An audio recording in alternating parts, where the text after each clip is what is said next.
Hi friends, welcome to this episode of International Trade. I am your friend Shrikant Kamath, and for the next 45 minutes or so I'll be sharing with you some best kept secrets on how we can get through these turbulent times, how India's economy can improve, and how India can become a superpower in spite of this pandemic and in spite of the kind of uh, turbulence that the economy is facing right now, and with the kind of negativity all around us.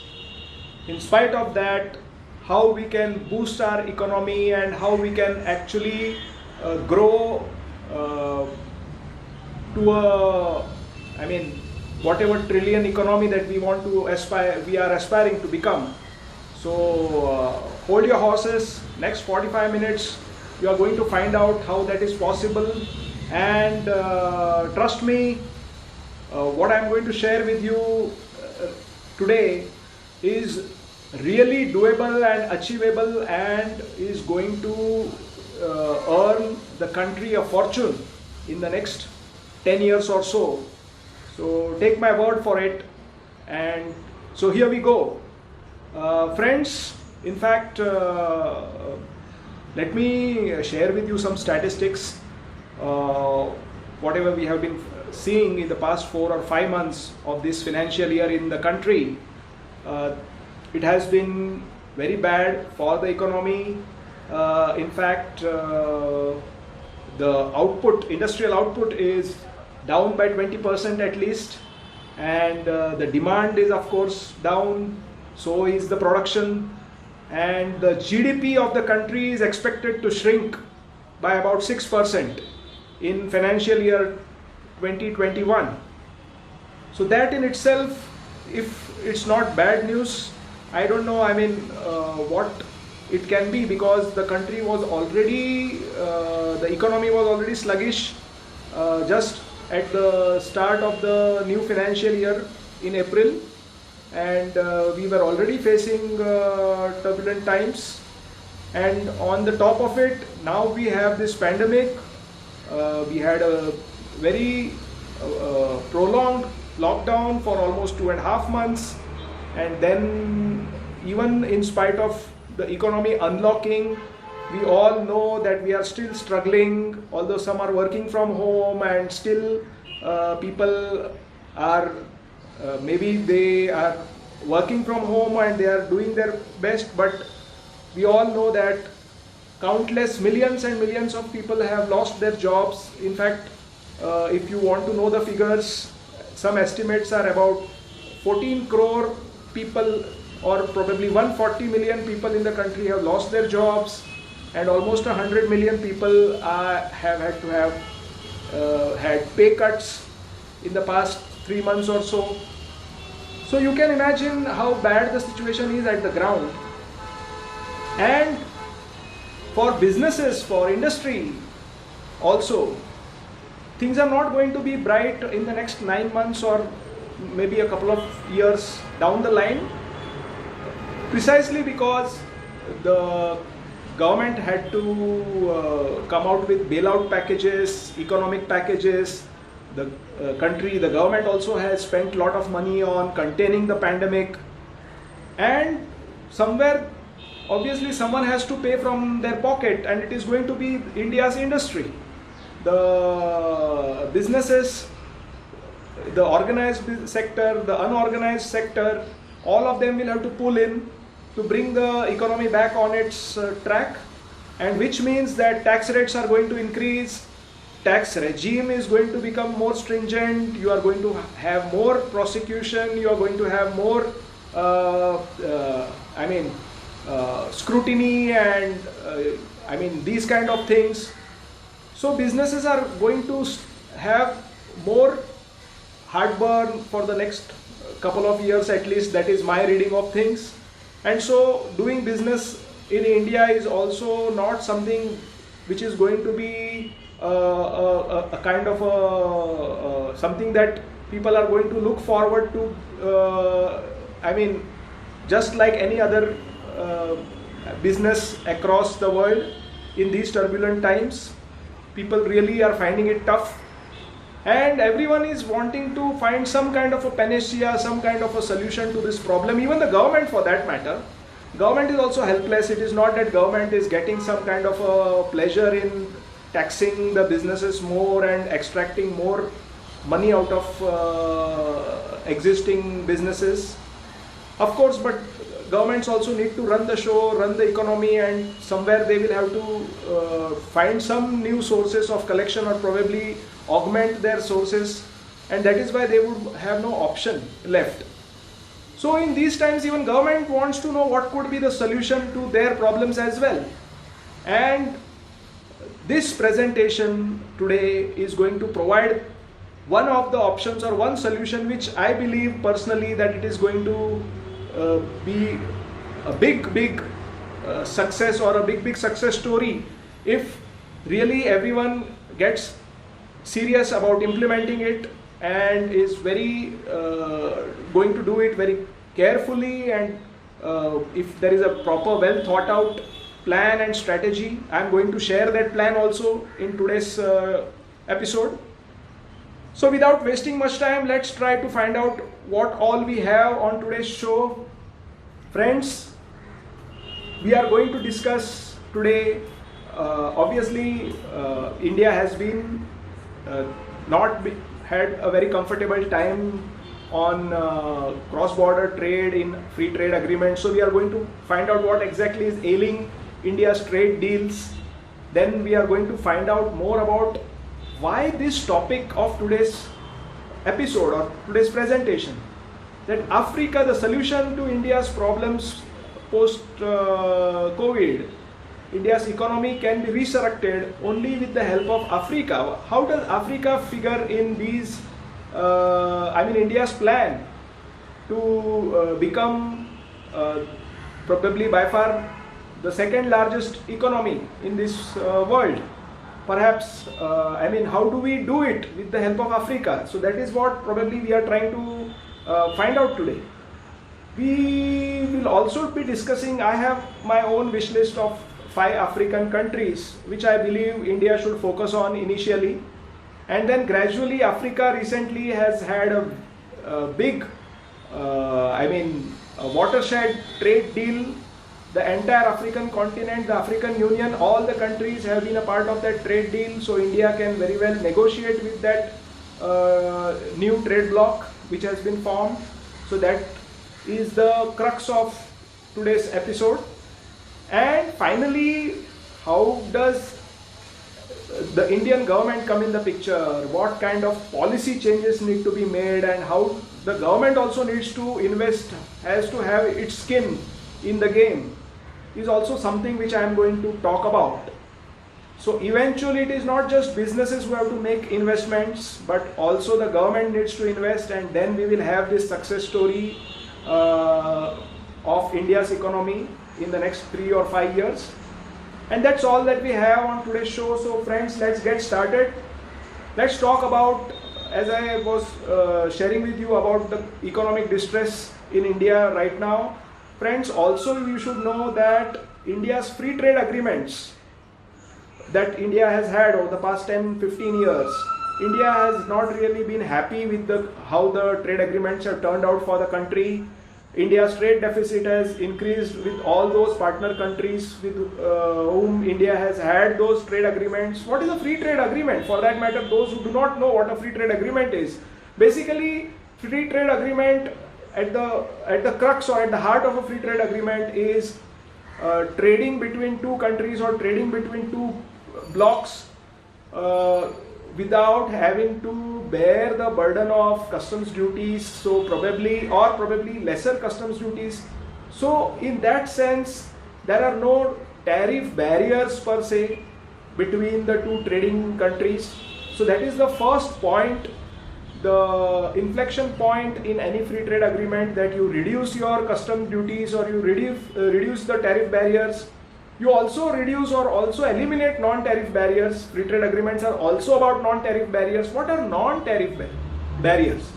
Non-tariff barriers could be the time that you take to register a company, or probably to get the goods cleared, or probably you need some licenses, you need some kind of permits. So those could actually delay the process of cross-border trade. So non-tariff barriers is something also which is aspired to be eliminated by way of the free trade agreements. And free trade agreements at the highest level can also talk about a tax-free regime or probably repatriation of the investment or the profits that you make here in India, or if Indian investors are investing in the partner country, the profits they are allowed to repatriate back to India. That is the kind of the aspiration any free trade agreement would have. And of course, safeguarding your intellectual property, safeguarding of your other interests, and also ensuring that you are allowed to do business in a very fair way in terms of competition, antitrust laws. These are all things which can be incorporated in a free trade agreement. Now, unfortunately, all the partner countries or blocs with which India has signed free trade agreements, India has not been much happier, because if we see, there are some 99 chapters in customs tariff, and probably those 99 chapters fall in 21 sections. And if you see the data, all those 21 sections, India is having a trade deficit, or there is nothing to really cheer about as far as those 21 sections are concerned. When I say trade deficit, means the imports into India are more than the exports going from India, which again clearly highlights that India has not had anything to cheer about in terms of having a trade surplus with any partner country under any of those 21 sections. So that is the cause for worry, or rather that is what India's apprehension is in terms of signing new free trade agreements. And that is why it is reviewing. If you see, there are many news items of late in newspapers and on in fact news portals as well about India having given it a rethink to all their existing free trade agreements, and for the future free trade agreements also. The way India is going to negotiate free trade agreements, India has now had bitter experiences, so India knows how and what it should incorporate and what it should not have in the free trade agreements, or what should be its priorities. So free trade agreements also is not something which India would want to now just blindly execute and claim to the world that yes, it is a partner in many free trade agreements. That doesn't really help its economy. So in this background, if we are going to discuss today a free trade agreement with Africa or African countries, obviously India needs to ensure that it has a trade surplus, and eventually its economy is going to benefit out of a free trade agreement, and that is what we are going to discuss, how that is going to happen. Friends, now let's quickly understand Africa and why I have chosen Africa today as a subject or as a topic of discussion. Friends, we all know that Africa is very well known for, a continent which is very close to nature. You have lots of wildlife, flora, fauna, and natural resources. And as we can see here, this is the kind of impression that one has about Africa. So when someone talks about trade in Africa or trade with Africa, people really feel, is there anything more than this to Africa that we can look up to? My answer is yes, a very definite yes. If you compare on so many variables, in fact, Africa is the answer to most of your apprehensions and questions on how economy can grow and how the world can grow in terms of sustainable development. If you see, as far as population is concerned, Africa's population is 1.25 billion or 1.3 billion. India's population is 1.35 billion. So it is almost same. The entire African continent population is almost the same as the population of India. So in fact, if India is thinking of trading with Africa, it is almost like equivalent to another country in terms of the population. And if that is the market size we are talking about, I mean, if India is considered to be second or third largest economy, emerging economy among emerging economies, then Africa is almost at par in terms of the sheer size of people. So that is one parameter I am talking about. And I mean, there are many such new things that probably not many people are aware about, and that is why this presentation, friends, that I have made to share with you that there are so many new things which have happened in Africa and with Africa, that businesses and governments outside of Africa should be feeling happy about, and to start afresh and to start a new kind of a relationship with Africa. And my presentation, the whole objective is for businesses and for government, especially the government of India and especially businesses in India, they should really give a very deep thought to Africa. One of the reasons is that in 2015, after the regime change in India and Prime Minister Mr. Narendra Modi took over, there was an African summit in India, Indo-African Summit in 2015. And over there, our Honorable Prime Minister committed almost $1 billion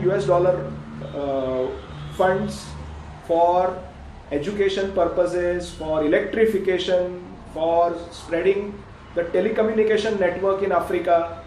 So in terms of aid, in terms of the approach that India has towards Africa is not to exploit the region for its natural resources. In fact, it is for encouraging sustainable development and spreading education, developing skills amongst the African population, and to partner every single African country in its development. That is the whole objective. And that objective was laid down in 2015. There was a very important summit that took place in 2015 here in India, Indo-African Summit.